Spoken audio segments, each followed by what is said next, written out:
when last we left our heroes, they were ready for the big final battle in the Sunless Citadel. There we go. We'll do it in the deep voice because I can. But seriously, we finally finished the Sunless Citadel and what's going to be the last of the first series of games for Dragons of Adraeon. After this, we're going to take a little break. But now, we get to bring to you the finale, the awesome ass-kicking that I almost delivered him, and how I tried to TPK the party and ultimately failed. Crap, I suck. My name's Patrick, and this is the Campaign Diary.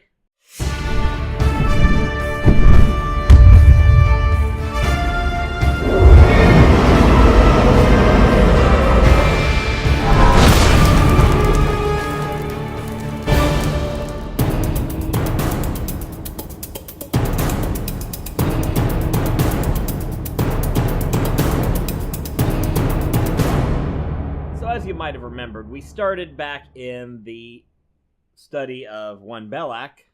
I'm not sure pronunciation, but we're going with Belak. So, or Belash. Wait a minute, Belak.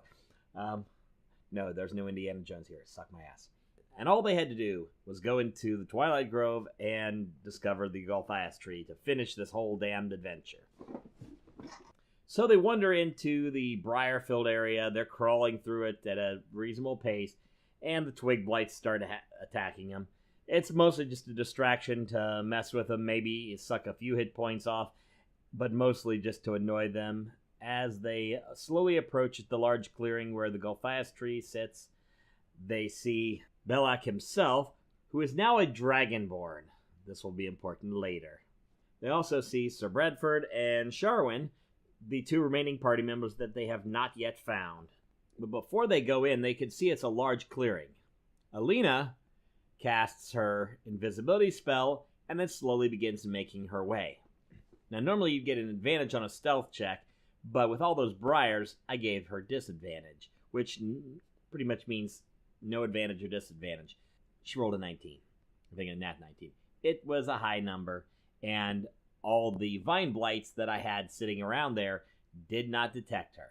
So Hetfield, Greta, and the first undead that they've created using that whistle, that I can't remember his name because I lost all my notes, so I'm having to wing this, step into the clearing and begin to talk to Belak, who doesn't exactly share too much information because they don't ask the questions. But they do learn that it's the Golthias tree. Hetfield sort of recalls something about a vampire named Golthias, and of course, if you read in the monster manual, the Golthias tree is the root of all blights. Sad thing is I discovered there was a tree blight, a CR, I think it was a CR7 creature, so it's in Curse of Strahd.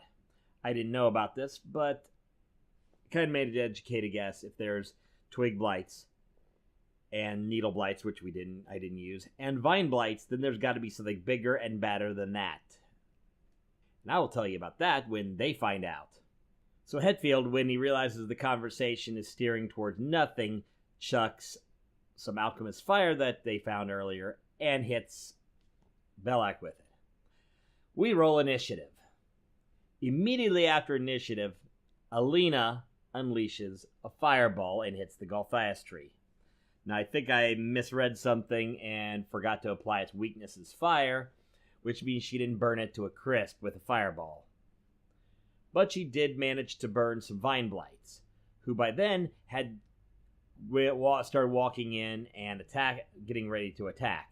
She rolled successfully against stealth to avoid getting caught when the vine blight literally walked past her. So a couple of the vine blights were burned to death. Belak was burned, and chaos ensued. Sharwin and Sir Bradford attacked. Sir Bradford went down like a sack of taters quickly, and Sharwin started firing off the magic missiles. She only has 2. So shortly after that, Hetfield unleashes the Motor Breath Mandolin. As you know, he had gotten the manual for it in the last adventure, but he hasn't used it yet.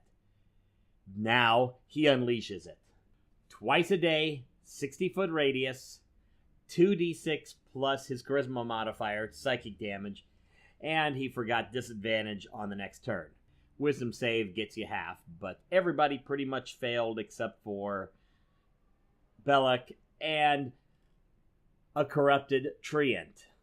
Now, for this treant, I didn't want it to be able to immediately smash the party into oblivion. I was hoping I could hit one of the squishy players, but it ended up Greta started fighting this asshole, while their zombie friend got entangled by the blights. Of course, the treant, getting blasted with psychic damage, started attacking. Belloc went to put out the tree, and then surprised Aleena, who had moved into the room to engage and take down Sharwin without much challenge, knocking her unconscious. So both of the people they're trying to locate are now unconscious. Yay! Except they look a little possessed by the tree. Belloc is a druid. He has druid shape, wild shape. And guess what I decided? I used a bear. Specifically, I used the stats for a polar bear because it was a CR2 creature. Aleena tried to witch bolt him and got knocked unconscious rather quick and unceremoniously. Greta continued hacking on the tree while backhanding the blights. The zombie got torn apart, and Hetfield rushes in to save Aleena. But he also notices that off of the tree, which under a last blast of his good old Motor Breath Mandolin's cranked version of Thunderwave, drops a nice bright red fruit. He discovers quickly as he eats that red fruit that it's either going to kill him or save him, and it fully heals him by eating a quarter of it. He manages to blast the bear after having used his second crank of the Motor Breath Mandolin. Manages to blast the bear a little bit further. Aleena, meanwhile, is failing her death saves. Luckily, Hetfield's there to unleash Bardic Inspiration, which allows her to make one of those. She fails another one. She comes to her third death save, and it rolls a failure. Thankfully, Hetfield has some inspiration, which I allow him to use to turn that fail into a success. Meanwhile, Greta finally drops the tree, comes over, and Hetfield manages to finally hit Belloc for just enough to get him out of his bear form, at which point he unleashes Thunderwave. I let him charge close enough to Hetfield to be able to unleash it, so that thankfully Aleena isn't caught in the wave and killed instantly by that third blast of instant death. Sharwin, however, is unfortunately within that and is immediately dead, because she would have been blasted and killed had she been in it. Hetfield has eaten the second quarter of that apple, so there's only half the apple left. And finally, Greta finishes the tree and charges over. Well, Belloc, seeing that the odds are now stacked against him, tries to run, because his entanglement spell fails. When he runs, Greta slices into him and Hetfield ends him. One thing they notice, though, is that this Dragonborn appears to look familiar, as though Hetfield has seen him before, perhaps in their very first adventure when another Dragonborn, this time a warlock, had called a dragon down on them. That's right.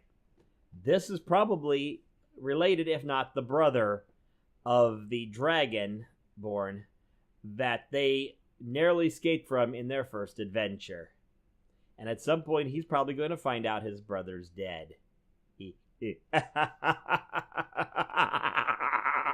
So, having enough apple to save two people, and only having one to save, they managed to bring Sir Bradford to sort of consciousness. They use the last of the apple for their own healing, and they make their way out, bringing what the barely conscious Sir Bradford and the bodies of the merchant's children back. They're given a chance to replenish and celebrate as heroes. They deliver the bad news that the blights are running rampant, and the townsfolk have been doing so because apparently the goblins have been selling those apples on the surface, at least until the kobolds showed up. So that's pretty much it. At the end of this, Greta decided to return home. Sir Bradford, still afflicted with the wasting, kind of died. The other two adventures were either buried in the case of Hetfield von Burton, and the ranger was kind of eaten by the kobolds because yummy. They are kobolds after all. So after that, the party will be proceeding to a city which we will pick up when we start the next season, whenever we play again. So we're going to take a break. There's going to be some D20 Modern played. I don't know if we're going to do anything with that, but we'll decide when we get there. This was actually a game Lars and I started up beforehand, so who knows? Meanwhile, some additional things before you go. Be sure to subscribe, like, share all the stuff down below. You can always find us at redshirtgeeks.tv and all the other things. We will still be posting some Red Shirt Geek stuff on Facebook and on Twitter at Red Shirt Geeks. And I'm looking into starting a new series, which will be more of me just talking about dungeon mastering and digging into the fun and lore of Dungeons and Dragons, and perhaps something else. But until next time, my name's Patrick. This was the Campaign Diary, and I will see you when we return to the adventure.